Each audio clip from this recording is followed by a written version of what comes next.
Propagating.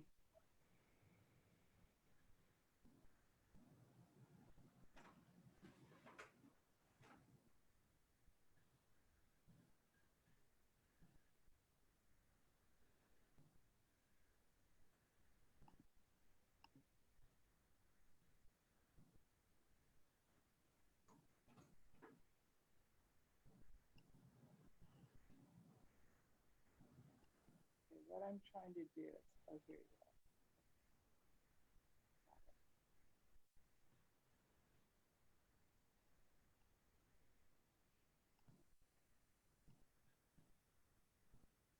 Okay. We are going to wait for others to log in. We're going to give that about 2 minutes, and then we will start the program with our guest, Linda Tenneker, who's the chair of Red Nation Celebration Institute, and Dennis Zotigh. So we're just waiting for others to log in, and then we will begin.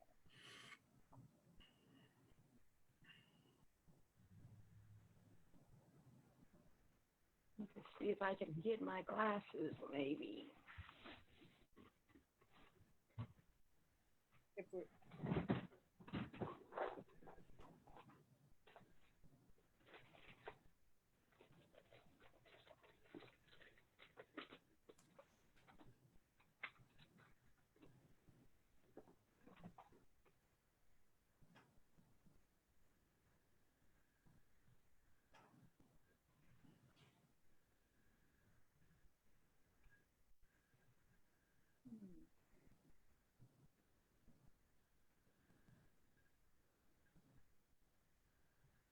okay, we are waiting now for others to log in. I'm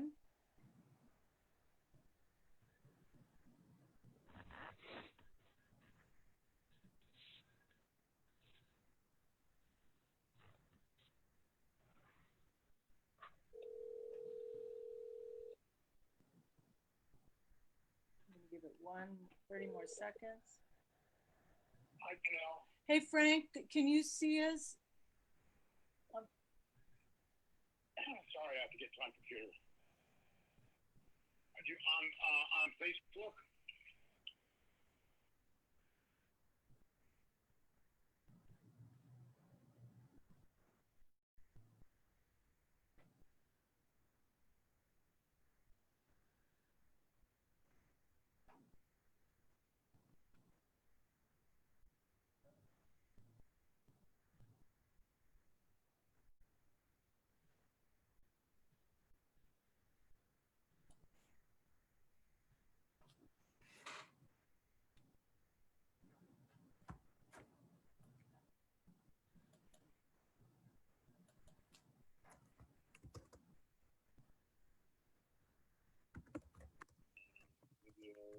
Hello, everyone, and welcome to our noon hour Red Nation Celebration Institute and our 25-year anniversary. And we will be with you momentarily. We're just waiting for others to log in. But stay tuned in. We're almost there. We'll be live in 1 second.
I think she's on mute.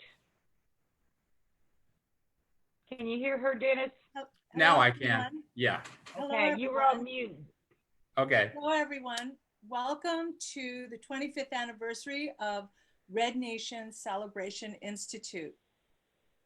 We are going to share with our guests here about the history and the legacy project that we've been working on in regards to the Institute. It's 25 years this August.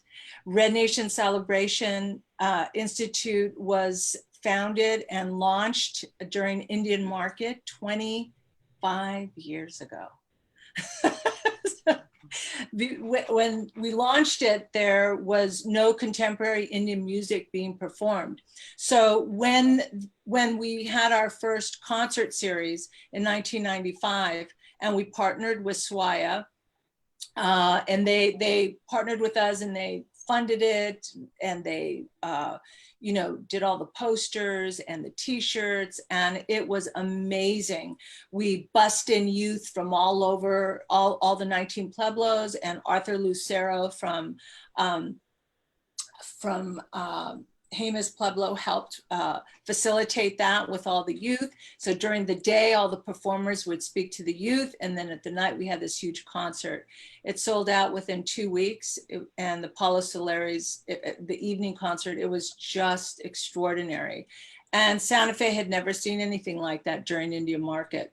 And so we started off as a music concert, and so we have some very special guests. We have our chair, Linda Teneker, and she's been with us for quite a long time, many years, helping us in so many regards, behind the scenes, writing grants and, board meetings and ideas and just all kinds of goodness. And our special guest is Dennis Zotigh, and I'm really excited that he was available today because we're going to talk about the third year. And here is, I don't know if you remember this, Dennis, here's the poster of the third year. You see it? Yes, I do. It's like, oh my goodness. So there was this, what I remember from this was there was this, oh, where was it at? There was like it was like a room, a huge room that we had it in. And I don't remember if it was a club or, it wasn't a nightclub, but it was some kind of club. Anyway, it was sold out, it was packed, it was real exciting. And Dennis's family, the Great American Indian Dancers, performed. And oh my gosh, it was so extraordinary. And Dennis and his dad and mom and sisters and brothers, everyone performed. And Dennis works at the Smithsonian Indian Museum in Washington, D.C., and that's where he's currently working now. So Dennis, would you share with us like what it was, if you remember what it was like 500 years ago? No, almost 25 years ago. Back in those days, there was a lot of things that weren't in existence today. The Palo Soleri is one of the venues that is not in existence today. I do remember the venue that we performed in. You're right, it was inside, but I could not tell you where it was. I don't even know if that exists today. And looking at the poster, it had Russell Means, also one of the guests. Yes. One thing that people don't know is that Russell Means lived in Albuquerque, New Mexico at one time. And we were close to them. His father and my grandfather spoke Dakota and Lakota.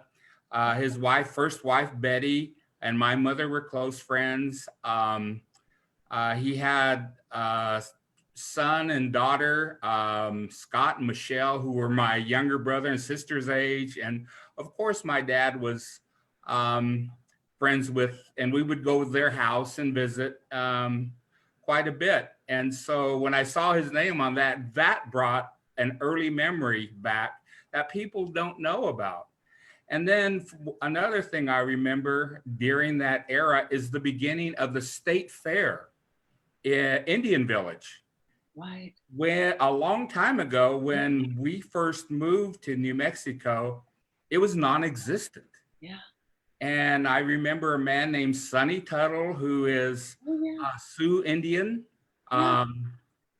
went to the fair commission and got a permit and went to the state legislator and got it enacted to be a part of the New Mexico State Fair. And now the Indian Village is moving from leaps and bounds. I remember my parents out there making mud huts, putting a willow arbor together for the craftspeople, and inviting people from the Navajo, the Apache, and the Pueblo to come to the Indian Village of the New Mexico State Fair at its very inception, the very first year. I can't remember what year that was. And later on in 1991, my father became re-involved with the state fair, and we put on the first World's Championship hoop dance there before it was moved to the Herb Museum. And so there's a lot of history that people don't know about, and the origins, who was there, locations, dates, and names. That's very important to New Mexico. Yeah, well, I really appreciate all of that because, you've done first things, your family has done first, projects or events or, initiatives.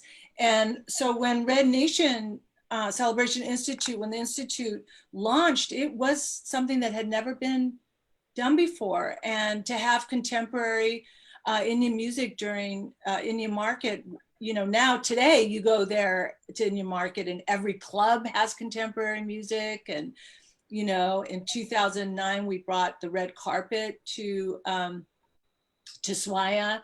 And at the time there was an executive director of Swaya, and they said, you can't bring Hollywood to Indian Market. But now there's all these red carpets that happen during Indian Market. So I'm really happy to see that. And, also in 2009, in the plaza when Indian Market is happening, they were just using, that stage to make announcements. And I met with the executive director at that time, who was an interim executive director. I believe his name was David. And I asked him, I said, can we have music there? And he goes, I don't think the artist would like that, but go ahead, try it out. Let's try it out and see if it works. Now look what's going on there. Fashion shows, concerts during Indian Market on the plaza while the market is happening. So, I really love the fact that so many artists that have believed in the work that we're doing, and continue to believe in the work that we are doing, still support us in performing and screening their films. And Jonelle, you were a pioneer of bringing this type of entertainment into a larger perspective for American consumption. But Santa Fe itself was ripe for it at the time. They had the Institution of American Indian Arts located there, which brought a progressive way of re-looking at the arts. Mm-hmm. And that was a great place to bring new ideas. And when you came in and brought this, that was just part of the evolution of the arts in the Southwest. Absolutely. And, you know, being from New Mexico's my homeland territory, it was just a given. It was a natural thing for, you know, actually, to be honest, how the Institute happened was that my daughter was about 6 or 7, and I had met my son's father, and I everyone here in LA, I couldn't even like walk down the street with my daughter or go to dinner because the industry would just say, oh, we want her in this, we want her in this film, we want, you know, and I just, you know, thought I really want my daughter to be home with our people, you know, and not in the city, and to have a big sky and be with the mountains and the earth. And so I moved back home.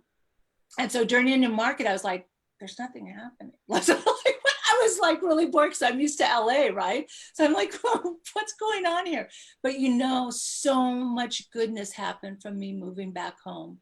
So much goodness. The Red Nation Celebration Institute got launched. The film festival got launched during Indian Market. We brought the red carpet. We brought the music onto the plaza during Indian Market. And I directed and wrote the American Indian Holocaust film while I was there.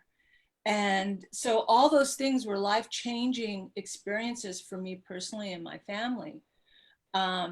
So after this, I want to go back to this, because after this third year, and Dennis, Russell Means was partnered with us from the beginning, right? He was on our board of directors since 1995. You know, I went and visited him and I said, Russell, what do you think? He goes, I'm in. This needs to happen. He was, you know, always a forward thinker and doer. So Russell spoke. Amanda Oldcrow was performed, and who else? Conroy Chino hosted. Wow. Tom Beaver. And Vincent Craig performed. Red Dawn Drum. Benito. Turquoise Trail Dancers. And we had gorgeous sponsors. Do you remember? And our celebrity guests were Larry Sellers, Elaine Miles, and Michael and Sandra Horst. And I have a message from Michael in regards to today, because we had invited him. I'm going to play it for you guys, okay? Because it's really wonderful. It's a wonderful message. Let's see if we can hear it. Oop. Hey, it's the horse. I'm sorry to get right back. I'm helping people up north with the fires with their animals, and I don't even get reception. I had to go in town to return this. So I'm so proud of you, honey. 25 years, man. That's really an accomplishment. That's something. Held it together and still going, you know. I don't think I'm gonna be around Wednesday. I'm up here just crazy trying to get everybody's animals around. I don't even know how Facebook works.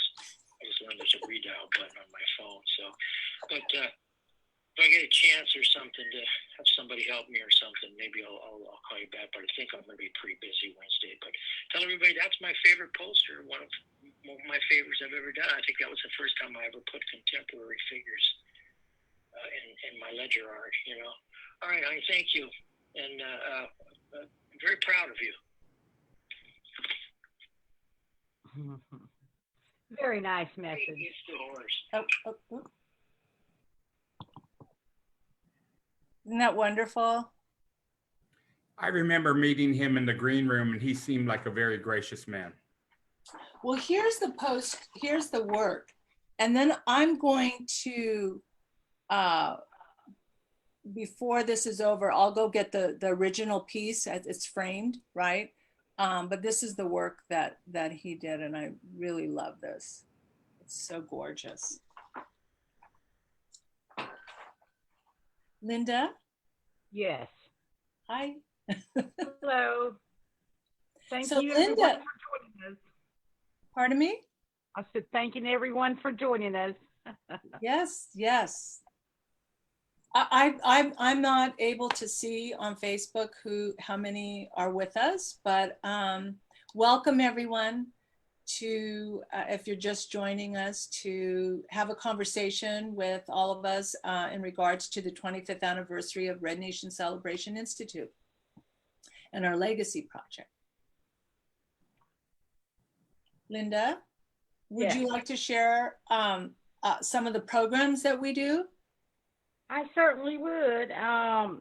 One of the most important things to note, though, is with our online presence with Red Nation TV. I remember when Janelle first came up with that concept, and I was so excited about it because I had never heard of anything like that, nor had I seen anything online like that back in the early 2000s. So that was one of the things that brought me and Janelle together when she was talking about this, for Native Youth Matter, and especially the Native women in film and television, which I was especially interested in, just because you didn't see Native women being promoted anywhere in the world at that kind of level to give them that kind of exposure. So when I first became involved with Red Nation, one of the things she was doing was the powwow in downtown Los Angeles. And I think that's the first and only ever powwow produced in the city of Los Angeles. I think she had just gotten the American Indian Heritage Month recognized by the state that year. Was that 2005, Janelle?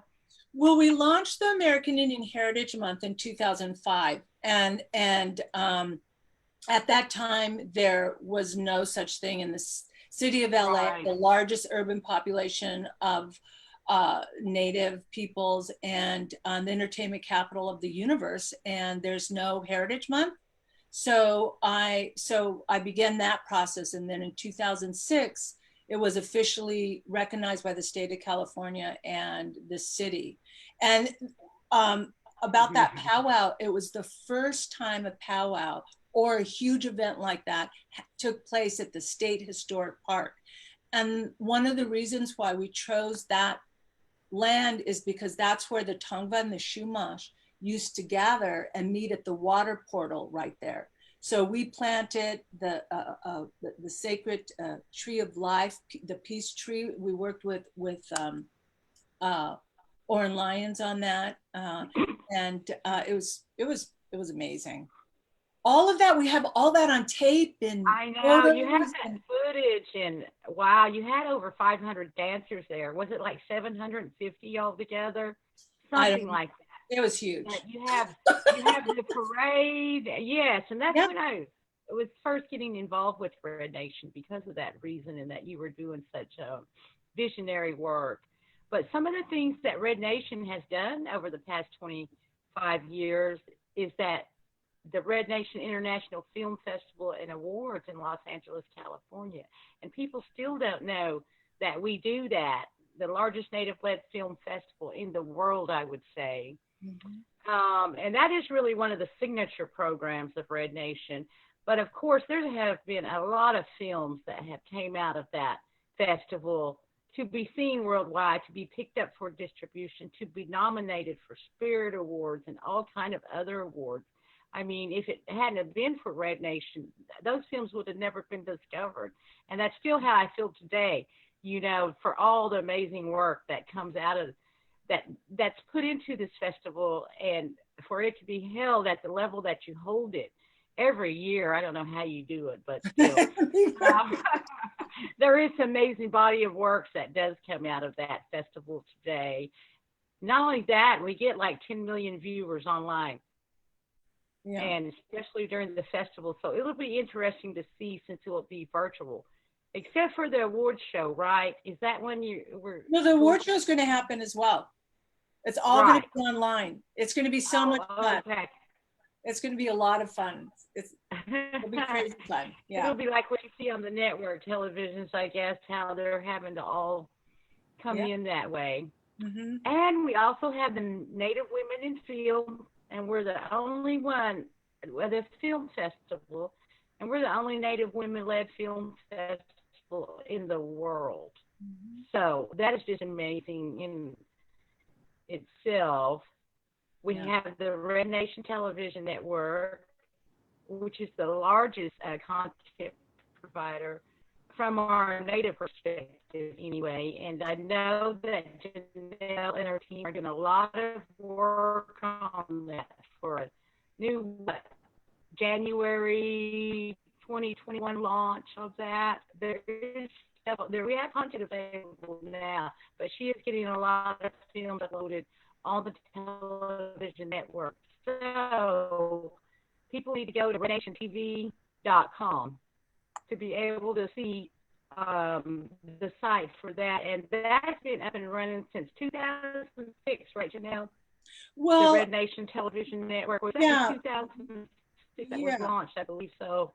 Yeah. And the really one that I like is the Native Youth Matter. If I can see it, I can see it. Can you hear me on internet? You know, it's kind Are y'all of hearing me in up. real time? It's breaking up and your screen is frozen, actually.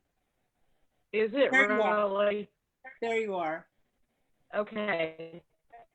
It's a little bit. I just got a message that popped up, said my internet connection is unstable, but we're having some storms down here right now due to the hurricane, so we may have some spotty connection issues.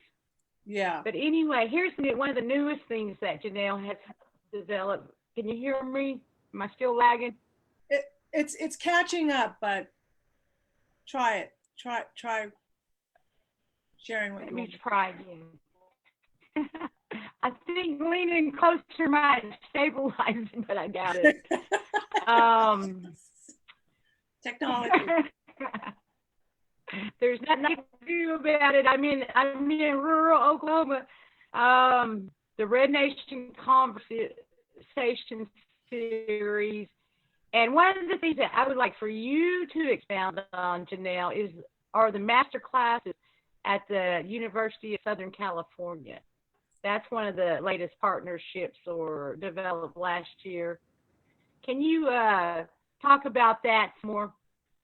Well, first, the Red Nation television network was launched in 2006. We launched the online streaming company before Netflix or Hulu or before any of the networks were online streaming. And I remember the first guy that we hired to upload all the stuff and design the site. He goes, "You can't call it a television network." And I said, "Yeah, I can."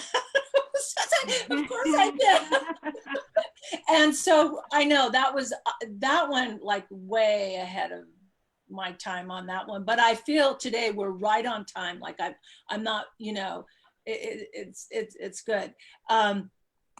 The partnership with USC has been quite extraordinary.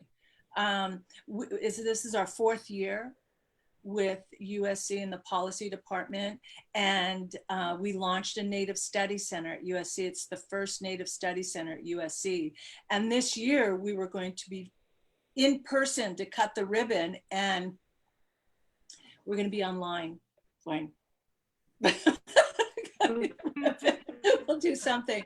But I encourage everyone out there who's listening, all of our brothers and sisters out there, and all of our over 500 nations, call us, get involved. You're all welcome to this table on everything that we do. And it's not just me doing it. I have Linda, I have so many people over the years, from volunteers to directors to writers to producers to tech, that have helped us get through these 25 years and to get to where we are today.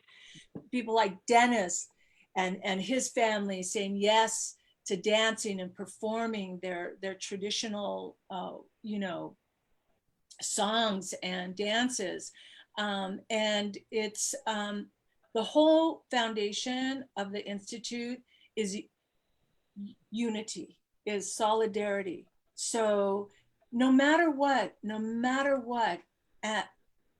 I encourage you, no matter what the past or present right now, come and be involved. Get involved with us. The door is open. You have a seat at this table. always and forever. This is for all of us, all of us. It's not about me.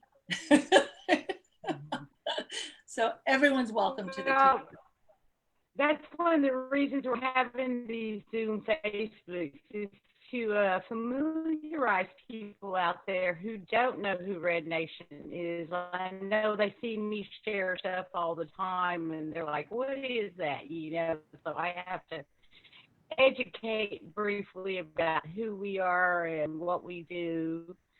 And a lot of people don't know me. I've been working behind the scenes for 15 years because Yeah. that's Janelle's domain, be out in the spotlight. I just work behind the scenes and hold her hand from long distance.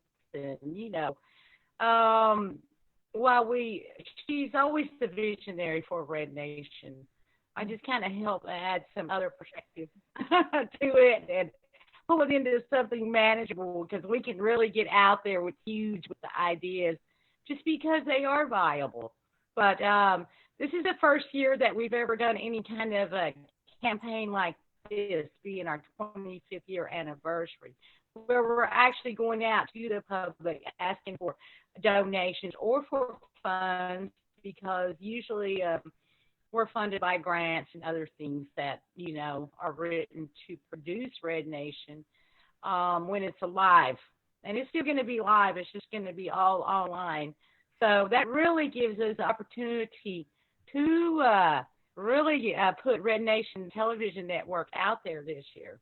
Correct, Janelle? Can you tell them how we'll be using Red Nation Television for the festival this year? Yeah, I want to also bring Dennis back into the conversation too. Mm-hmm. Because I know that, you know, from launching our television network, our media company, that there's been others that have launched as well. And Dennis, are you familiar? I mean, you're a journalist, you're a writer. Can you share about that and how you connect with visionaries in this kind of line of work? I actually can't because that involves Oh, okay. Okay. I thought that was okay. Let me pose the question differently. Can you talk about your personal writings, like not for anybody, but just how you became a writer? And was that a dream of yours? Was that something that just manifested, like came to you easily? Or for other young writers out there? I actually got my degree in journalism from the University of Oklahoma. And so I didn't think I would use it ever, but I am using it right now. What I'm finding out is there are very, very few writers that are native that have access to the national media, whether it be our newspapers, our top newspapers, the news stations themselves, or in social media. So we don't have a voice coming from our own community. And I think the work I do is very important because I am afforded to tell our side of the story because I'm a stakeholder. And it's important to me that when I write my words that I include other Native voices. So it's just not me talking. And so I always solicit people from everywhere in the hemisphere to quote them in my writings so that they can, people can see that we're a united front. We're just happen to be the minority of minorities, where we don't have access to the three things that equate power. Numbers, there's not a whole lot of us. People who are representative as lawmakers and people who work in law enforcement. We don't have that. And so we're kind of put down in that area. And the third thing is access to the media. There are many, many, many, many, always have been Native people who said, how come nobody's listening to us? Well, the gates are open because there are no Native gatekeepers. I mean, the gates are closed, I'm sorry. And so our voices, we need allies. And so my writing goes out to a lot of papers and news outlets. And I'm very lucky to be where I am. And there's more like me that are needed, more like you, more like you. Yeah. Well, Dennis, you know, that's the whole thing. The whole thing is media in regards to the work that we do at the Institute.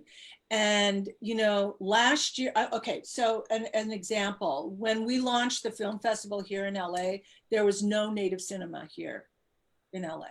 The entertainment capital of the universe, you know, there was no Native cinema anywhere that you could go to a theater and see Native cinema. As once every 20 years, you know, Dances with Wolves will come out, right?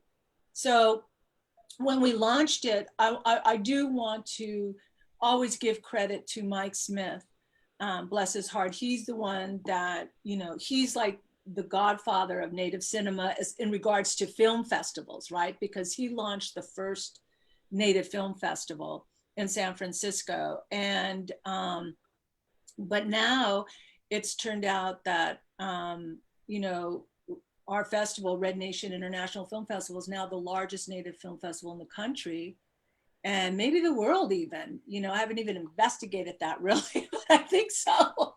But, you know, do we get in the press?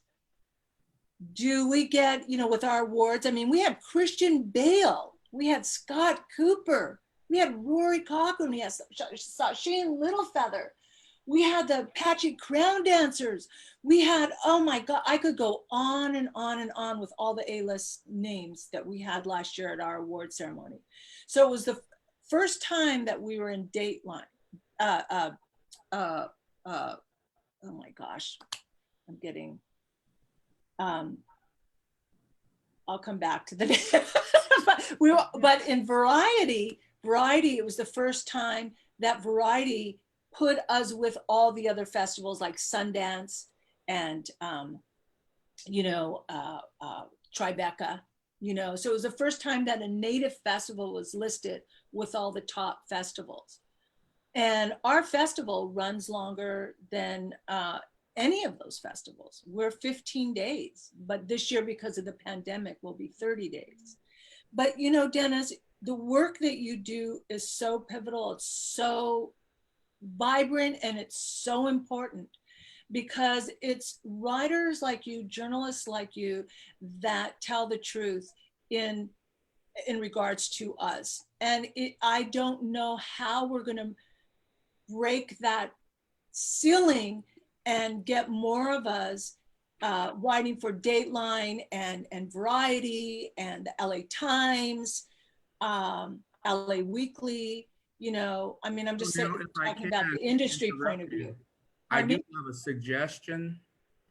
You are a successful writer. You are a successful filmmaker. You are a successful actress.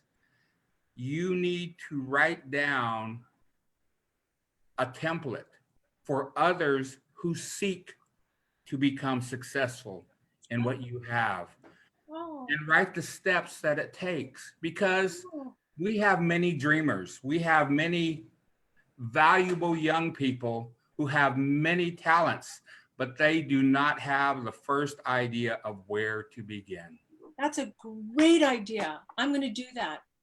Thank you. I will do that in the month of December. I'll get very focused and meditate and really, really put a lot of thought into that. Thank you, Dennis. That's a beautiful thing. Because I always am, you know, we have a lot of youth. When we do the festival, I do a reach out to our youth and we get them on the red carpet with all the celebrities and doing interviews and behind the scenes taking pictures. And they're always so excited and they give us, you know, it's just a great insight, and they return every year. They come from all over, you know, the country, the youth, and it's pretty powerful. It's very important that Native people who have become successful to not keep their knowledge, but to share it with young people so that we can duplicate and we can replenish more of what we have learned, maybe through the school of hard knocks, through experimentation, through pioneership. We have to. We Yes. have to in order to progress. Okay, so I'm officially going to take that on. And, you know, especially now that I'm a grandma of 3. Wow. Yeah, I have 3 grandchildren. And my son just asked for his gal's hand. So there'll be another one in the making. So yes, I will take that on. You know, I always am just like hands-on, like what's in front of me, Dennis, right? Mhm. And so, but I'm going to definitely get really centered in December and write what it takes to get to this point. That can also be used as a manuscript in colleges and universities. There are many Native colleges right now where we have people who are in isolated areas who would love to become and get into the industry, Right. in some fashion or form. And they are talented enough to make it. Oh, They just so don't have much the talent. connections. Yeah, so much talent. It's Absolutely. There's so much talent. It's crazy good. I mean, I'm always just blown away. Um, all right, so we're coming to that part of the program where I'm going to do an ask. If you've liked everything that you've heard here and experienced here and have seen our work online, if you can give today, any, you know, whatever you can afford, and share with your friends and family and relatives and let them know about our institute. Like Linda shared and expressed, we've never have done a fundraiser. We've never had an annual campaign or a capital campaign. We've been doing this for 25 years, all the programs that we produce. So this is the first time stepping forward and asking for support, for financial support. And also anyone who donates $100 or more receives, oh, here, I'm gonna hold it up, receives, and these are collector's items because we're making new ones, but receives a Red Nation, oh, this is the wrong one. Well, this is why we wear red. This is the why we wear red. And this is also a sweatshirt, but it's also a t-shirt like that red one I just held up, but it's the Red Nation Film Festival. Oh, that's nice. Yeah, and it's in red and white, and then we have them in blue for the sweats. But we only have, you know, so once these are all out of our office, then we're going to make a whole new look. But anyone who donates $100 or more gets a t-shirt, and there'll be surprise goodies in there as well.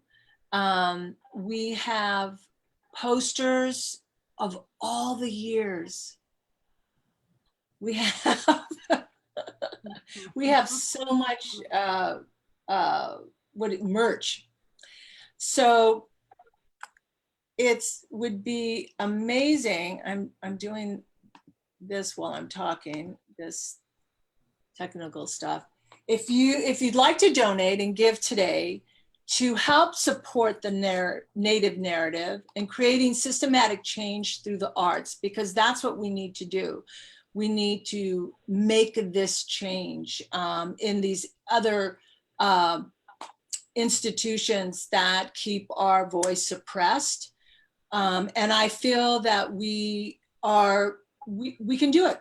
I know we're doing it. There's been a lot of momentum pre-pandemic and now right now during pandemic.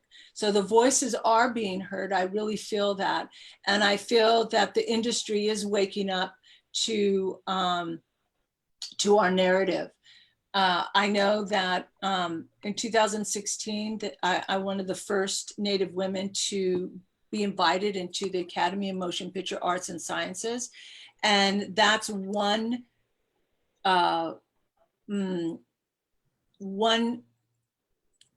institute that we need to really have more involved with our Native artists that are actually doing the work, that are really actually directing, producing, writing, innovators. Those are the ones that we need at the table, speaking on behalf of the rest of us across Indian country America. Well, we're here, we're still here, and we'll always be here. So that's the bottom line. So get involved. You have a seat at this table. And should we open it up? We have a few more minutes. Let me see if there's any questions out here. And I'm doing this technical thing. So you guys, I think we're doing pretty good on this. I'm going to see if I can see on my phone, right, if there's any questions, and if there's anyone logged in. We're just doing this, right? Dennis, is there anything you'd like to share about your dad and dancing and all of that good stuff? Yes, we're social distancing right now, the pandemic. We're protecting our elders. I know many events and powwows and celebrations and ceremonies across Indian country feel the same way. Our elders are important and we need to protect them with social distancing. Yeah, I am a sun dancer, my whole life, and we just have to protect everyone. It's Yeah, there's no unfortunately, that's what's going on here too.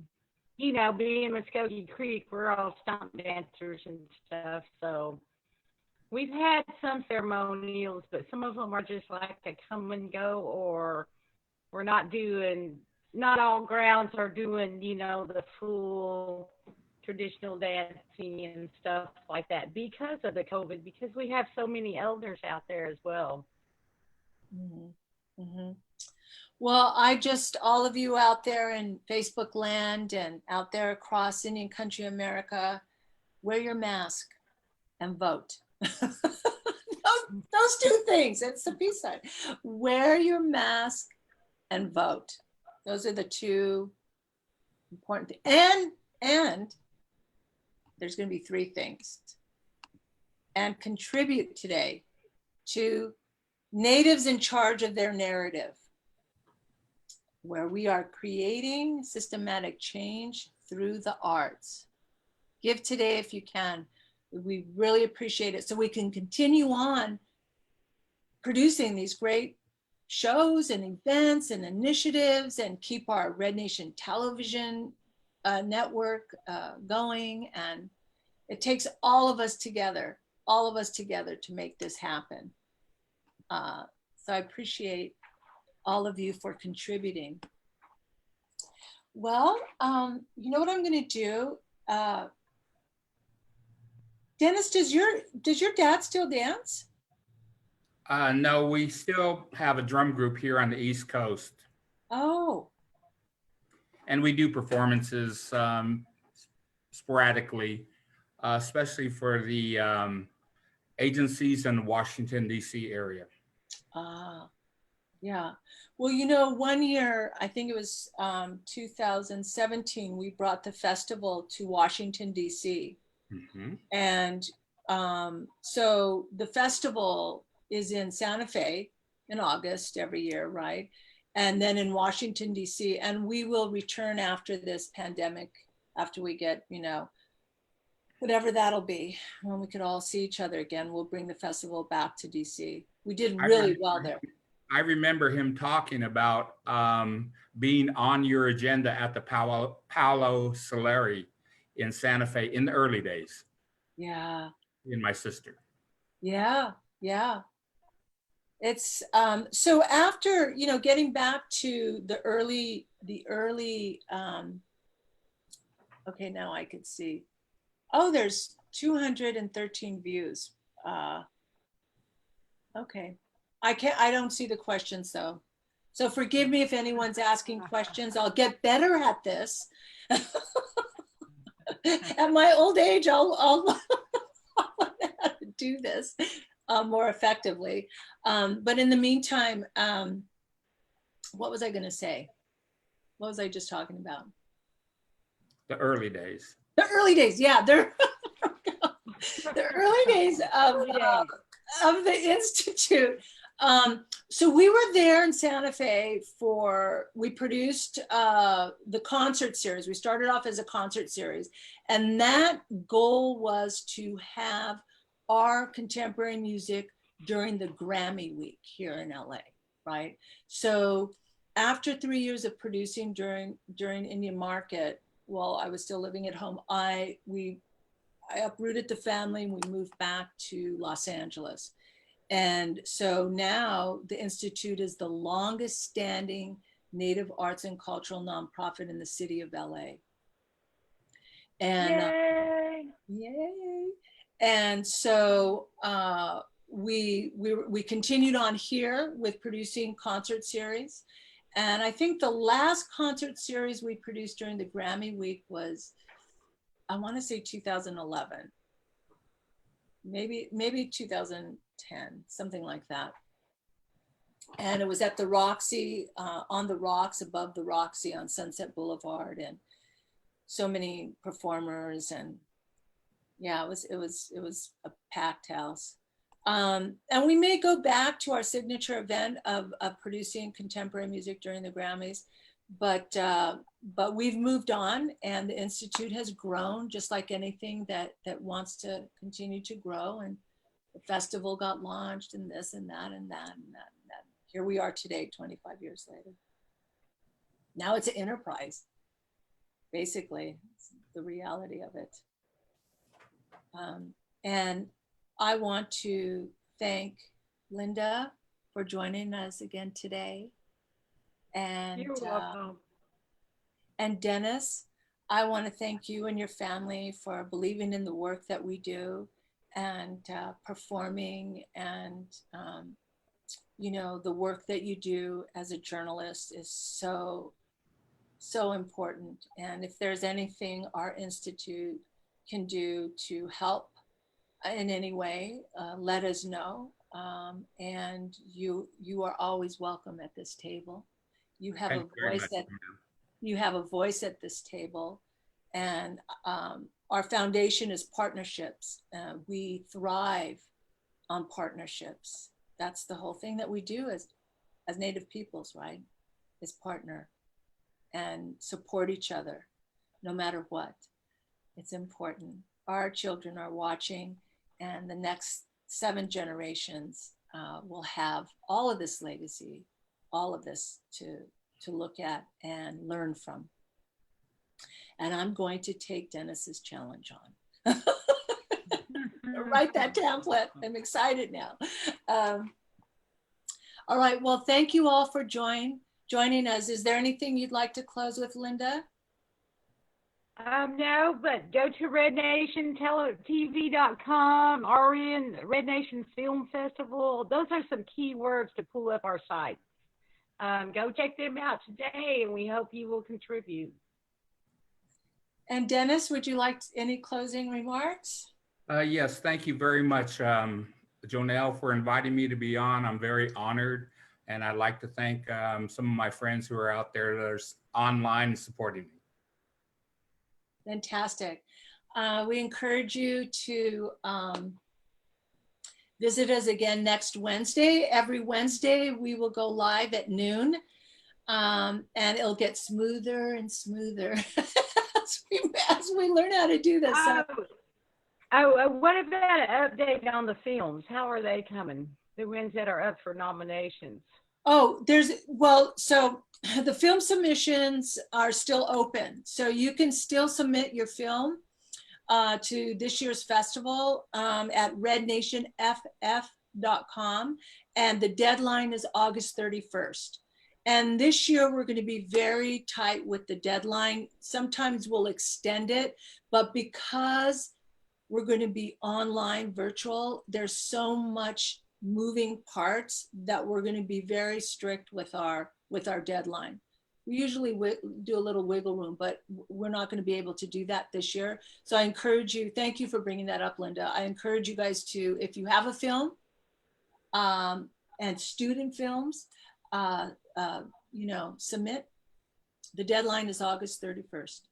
And then September 16th, we will let everybody know who made the round, who made the list. And then October 15th, we do our press conference with Film LA in the nominations in film and television. And then the festival starts November 1st through the 30th. All right, well, it's noon. I mean, it's 1 o'clock and the hour's over, and I want to thank everyone, and visit us next Wednesday. We'll have something new to offer. Okay. Donate. Give today. Support the Native narrative. See y'all. Thank you, Dennis. All right. Thank you, Goodbye. Linda.